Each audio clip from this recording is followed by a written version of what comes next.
So in today's video, I discuss why I don't take supplements other than B12. Roll the titles. For the record, I'm done trying to make y'all comfortable. For the record, you ain't trying to grow in the stump for you. Hey everyone, welcome back to the channel. Before I jump into the video, just a quick reminder that I'm now offering the SIBO, organic acids, stool tests and consult via my website.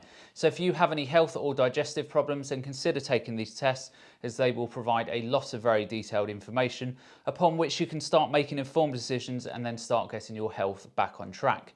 And on that bombshell, to the video. So there are approximately 99 nutrients that the body needs to run optimally. This includes 16 vitamins, 60 minerals, 20 amino acids and 3 fatty acids, which are omega-3, 6 and 9. Now obviously not all of these are essential, as the body is able to make many of these nutrients from the food that you eat. So for example, omega-3 and 6 are required through dietary intake and are considered essential, but omega-9 can be made in the body and is therefore considered non-essential. Now there has been a debate for a fair while that because the soils are getting ever more depleted due to the overuse of modern agricultural practices, we need to supplement many of these nutrients to avoid deficiency. Now, in my honest opinion, I don't buy into this for 1 minute. All the research that I have ever seen on foods that have been tested don't show low nutrient concentrations in fruits and vegetables. I would personally be more worried about herbicides and pesticides than I ever would about nutrients in crops. But let's just assume for 1 minute that the food was nutritionally deficient and you were considering supplements to plug the gap, so to speak. Would I then recommend supplements, or would I simply recommend adding in a few extra portions of fruits and vegetables a day to prevent deficiency?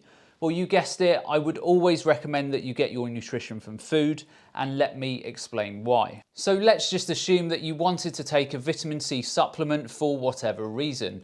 The first problem here is that most vitamin C supplements on the market today are synthetic and don't even resemble natural vitamin C. But if we look past this and assume that it's okay, which it's not, we have a massive issue with quality control in the vitamin C supply chain. What I mean by this is that the vitamin C supplement that you take probably has in excess of 20 steps along the supply chain, from the extraction of the vitamin C from the corn all the way through to the bottling of the product that you purchase. So unless that supplement company has stringent quality control protocols in place from the raw material all the way back through the supply chain, which is near enough impossible today, the chances are that in the best case scenario you are getting a substandard product, or in the worst case scenario the supplement company has not got a clue what's in their final product, and it could be doing your health a lot more harm than good. You have only got to look at the test done today on supplements from around the world, and you will clearly see that after the supplements have been taken from the shelves and analysed in labs,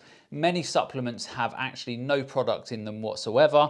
It's literally just fillers in a tablet or capsule. Even for so-called good brands, a large proportion of tests also show that often these supplements contain substantially less product than cited on the label. So the label may say 300 milligrams of potassium, for example. In reality, you may be getting something like 150 milligram or less. It's critical for supplement companies that the raw materials are in their raw natural state. It's also critical that supplements are manufactured to top quality control standards and that the final product has minimal preservatives and fillers in. And it's also critical that the final supplement is recognised by the body so that it is easily bioavailable, and if any of these parameters are missed, then the supplement will simply not be effective in the body. And this is probably the top reason why most studies today show that supplements are not effective at preventing deficiency and disease, and in some cases can do a lot more harm than good. So in my personal opinion, the supplement industry needs to be heavily regulated before I would ever even consider recommending supplements to anyone. And given the pathetic regulation of pharmaceutical industries from around the world, and don't get me started here, I won't hold my breath for a clean, effective supplement industry anytime soon. Now, there are certain diseases out there where supplement use is literally life and death, and I totally get the necessity here. So for these people and all others out there who simply choose to take supplements for whatever reason, you have to do your research on these supplement companies. Please, please, please email these companies and see what quality control policies they have in place, and also how many steps they have in their supply chains. Also find out the materials they are using in the manufacturing process and how they are testing for the effectiveness of their products in the body. If they can't answer your questions or give you very fluffy answers, then don't use their products. It's not worth risking your health. So that's the end of today's video. I hope you all enjoyed. And as always, remember to look after your body because it's the only place you have to live. And I'll see you next time.